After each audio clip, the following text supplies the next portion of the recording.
Happy New Year, and welcome back to Known and Trusted.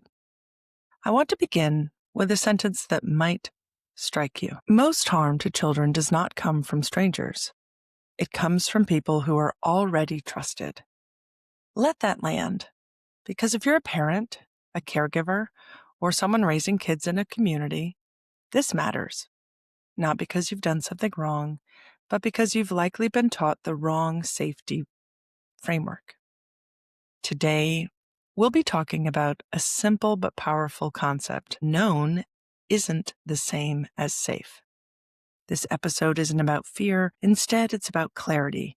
And clarity is empowering. I'm Anna Sonoda, a licensed clinical social worker, and this is Known and Trusted, a podcast about how trust is built, how it's misused, and how families can protect children early and more effectively.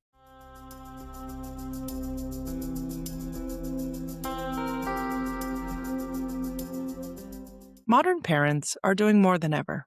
More coordination, more outsourcing, more juggling.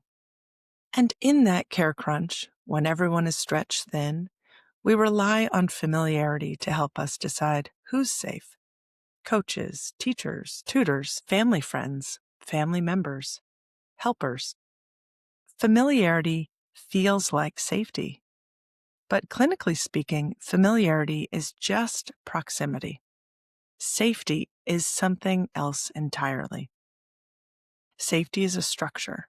It's built through transparency, accountability, and shared oversight. And grooming exploits the gap between these two. Grooming doesn't start with something alarming. It starts with something helpful. Extra attention, extra time, extra support. From the outside, it often looks generous. From the inside, it slowly changes the rules. Clinically, grooming works by shifting power. Access increases, oversight decreases. The child's loyalty is quietly redirected. Nothing dramatic happens all at once. That's why parents often say to me, there was no red flag. And the truth is, grooming doesn't wave red flags. It changes the environment. Parents often blame themselves after the fact. I should have known. I trusted the wrong person. But here's the clinical reality. Grooming is designed to bypass alarm bells, especially in well-intentioned, engaged families.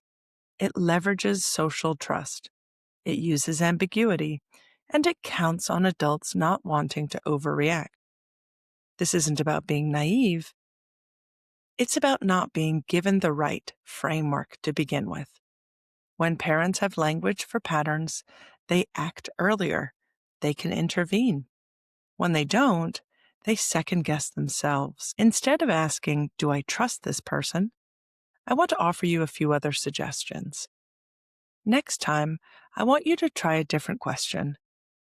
And the question is, what does this relationship allow or permit?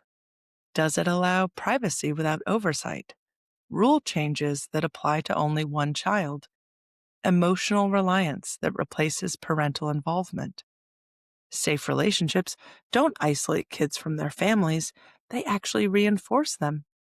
And here's an important clinical point. You do not need to determine intent to intervene. Safety decisions are about structure, not accusation. Let's make this practical. Here are 3 doable action steps you can take this week. First, look at access. Who has unsupervised time with your child and why? Second, look at rules. Are expectations consistent across adults, or do exceptions exist? And if so, where are they and with whom?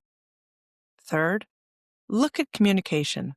Does your child feel free to talk about anything without protecting an adult or protecting someone in a specific role, even an older child? These are not interrogations. These are observations, because awareness is preventative. We don't teach kids to fear people. We teach them to notice patterns instead. You can say things like, adults shouldn't ask kids to keep secrets from parents. Rules shouldn't change just for one person. You never need to take care of an adult's feelings. This language gives kids permission to speak without putting responsibility on them. Protection is our job as the adult. I want to pause here and offer something a little bit different.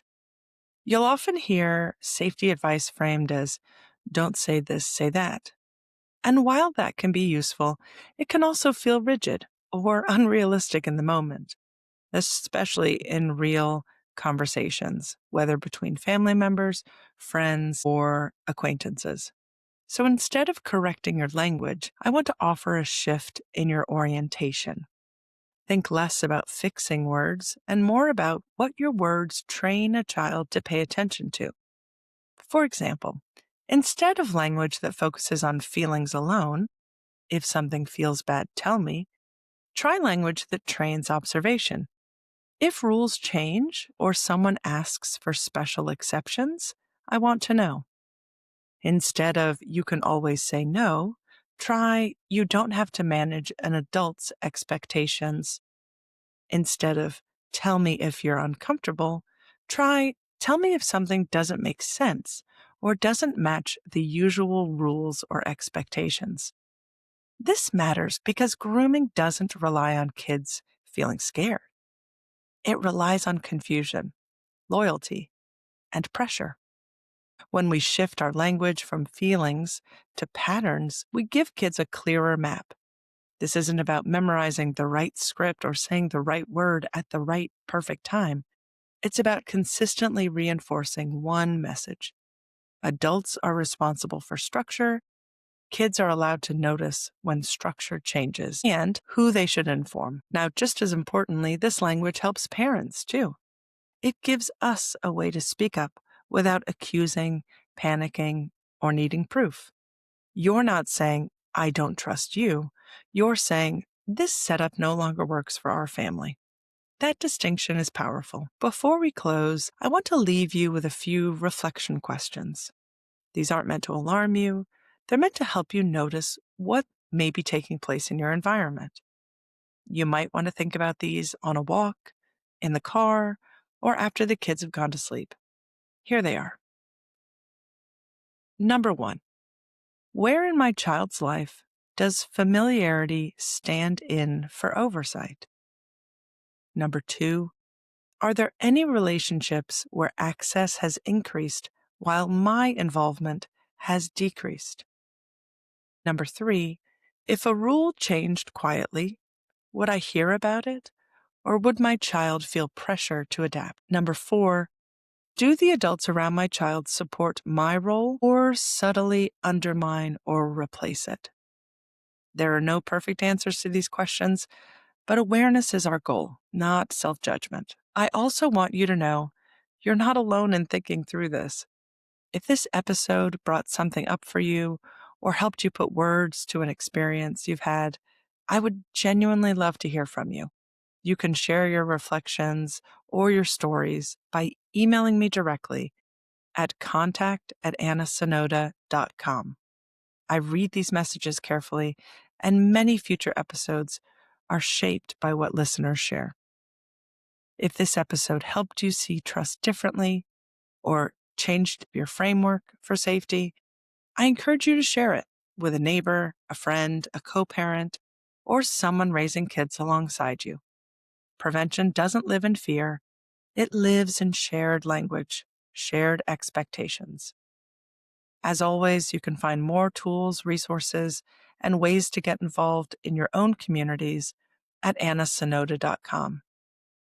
As you move through your week and start this new year, I want to leave you with this: show up, look up, speak up. Because being known is not the same as being safe. And clarity is one of the most protective gifts we can ever give our kids. I'm Anna Sonoda, and this has been an episode of Known and Trusted. Thank you for joining.